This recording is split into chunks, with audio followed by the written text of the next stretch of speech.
ఆషాఢ మాసంలో ఎటువంటి కార్యాలు చేయకూడదు? ఎటువంటి కార్యాలు చేయొచ్చు?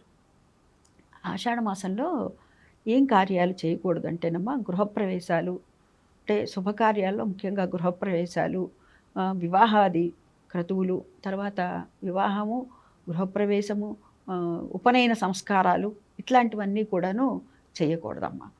దీన్ని ఎందుకని అంటారంటే, ఈ ఆషాఢ మాసాన్ని శూన్యమాసం అంటారు. అదేవిధంగా అనారోగ్య మాసం అని కూడా అంటారు ఈ మాసాన్ని. ఎందుకంటే అనేకమైనటువంటి అంటువ్యాధులు ప్రబలేటటువంటి సమయం కదా. నలుగురు గుమ్మి కూడకూడదు. ఒకటైతే, రెండవది ఇందాక నేను చెప్పినట్లుగా మనకి వ్యవసాయం ఆధారితంగా కలిగినటువంటి దేశం కాబట్టి భారతదేశం, అందుకు కూడా ఇబ్బంది పడతాం.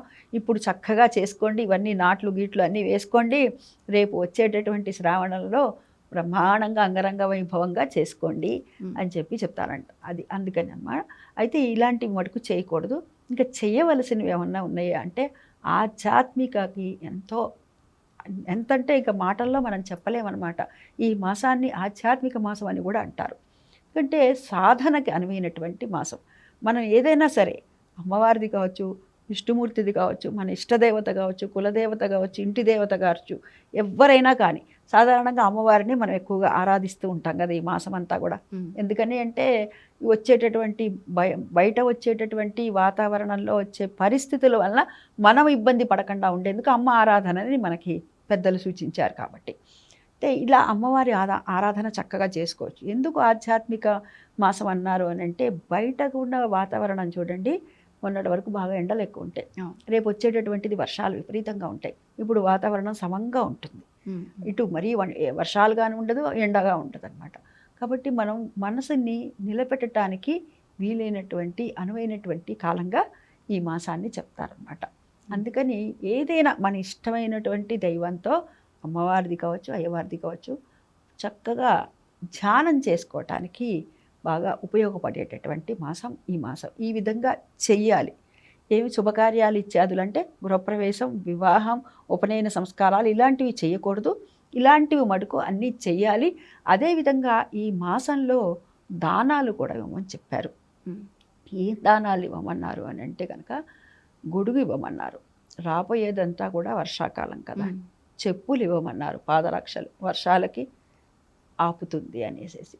అదేవిధంగా బెల్లాన్ని దానంగా ఇవ్వమన్నారు. ఈ రోగనిరోధక శక్తిని పెంచుతుంది కదా బెల్లం అనేటటువంటిది. అందుకని బెల్లాన్ని దానంగా ఇవ్వమన్నారు. ఇంకా ఇవ్వగలిగినటువంటి వారు బంగారాన్ని కూడా ఇవ్వమన్నారు. చూడండి, మన పెద్దవాళ్ళు అన్నీ పెడతారు. అంటే ఖరీదైనవి ఉంటవి, ఖరీదైనవి ఉంటాయి, తక్కువవి కూడా ఉంటాయి. అంటే దాని యొక్క అర్థం ఏమిటి? ఎవరి శక్తానుసారంగా వారు ఇస్తారు అని చెప్పి. బంగారం ఇచ్చేటటువంటి శక్తి ఉంటే బంగారం ఇస్తారు. బంగారం ఇవ్వలేనటువంటి శక్తి, ఇచ్చేటటువంటి శక్తి లేని పక్షంలో బెల్లాన్ని ఇవ్వమంటారు. తత్సమానమైనటువంటిది అని మనం అనుకుంటూ ఉంటాం. చాలామంది చూడండి, మన తెలంగాణ ఈ ప్రాంతంలో అయితే కనుక మేము బంగారాన్ని ఇచ్చేచ్చామని చెప్తూ ఉంటారు. అంటే దానికి సమానమైనటువంటిది అని చెప్పి. అది ఇలా గొడుగు, ఉప్పు కూడా దానం ఇవ్వమన్నారు. అంటే మనకి ఏదైనా కనుక దోషాలు ఉన్నట్లయితే కనుక వాటిలను కూడా పోగొడుతుంది అని చెప్పి. ఇన్ని రకాలైనటువంటి, అదే కాకుండా లక్ష్మీదేవి యొక్క అనుగ్రహం కూడా కలుగుతుంది. ఉప్పు అనగానే మనందరికీ భయం. ఉప్పు ఇవ్వాలన్నా, తీసుకోవాలన్నా, కొన్ని తీసుకోవాలన్నా, ఇవ్వాలన్నా మనకు భయంగానే ఉంటుంది. కానీ లక్ష్మీదేవి యొక్క అనుగ్రహం కలుగుతుంది మనకి ఇవి దానాలు ఇవ్వటం వల్ల. ఉప్పు, గొడుగు, చెప్పులు, బంగారము, బెల్లము ఇత్యాదులు దానాలుగా కూడా ఇవ్వమన్నారమ్మా. అనుష్ఠానాన్ని మటుకు అస్సలు మర్చిపోవద్దు.